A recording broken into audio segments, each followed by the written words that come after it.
Hey everyone, it's Mark Weiss. Good morning, or maybe it's good afternoon or good evening, wherever you are. I read a press release. In fact, I'm going to look down. I've got it here from the Department of Justice. It's just issued last Friday, July 31, 2020. It's about a physician whose last name is Ligotti, Michael J. Ligotti.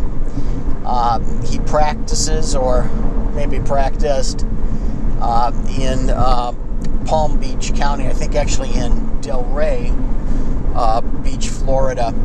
He has been arrested pursuant to an indictment that alleges that he is at the center of a $681 million fraudulent billing scheme that resulted in $120-some million in actual payments to him by the federal government and Medicare and other payors.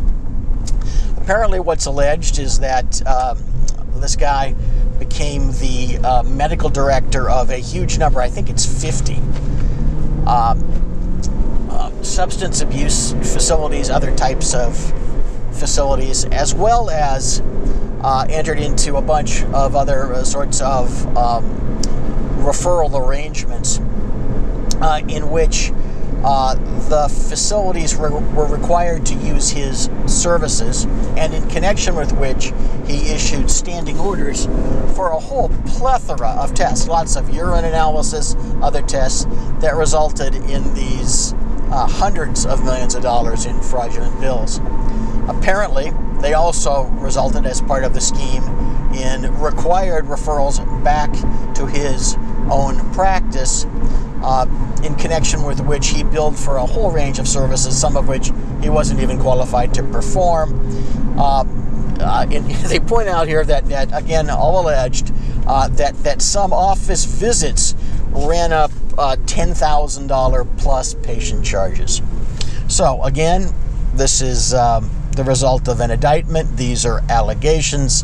He hasn't been convicted, but it just sort of goes to show you what kind of a mess someone could get into when, number one, serving as the medical director of a facility, issuing standing orders. In my own practice, I've seen things such as physicians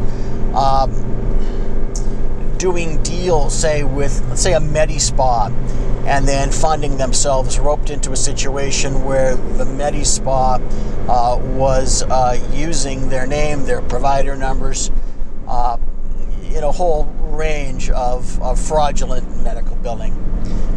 Be careful what you get into. Obviously, if this guy did do what they're saying he did, it doesn't have much to do with being careful. It has to do with not being purposefully, with intent, engaging in criminal activity.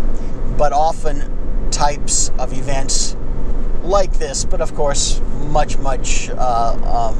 less criminal, result in criminal allegations against physicians otherwise as innocent as you.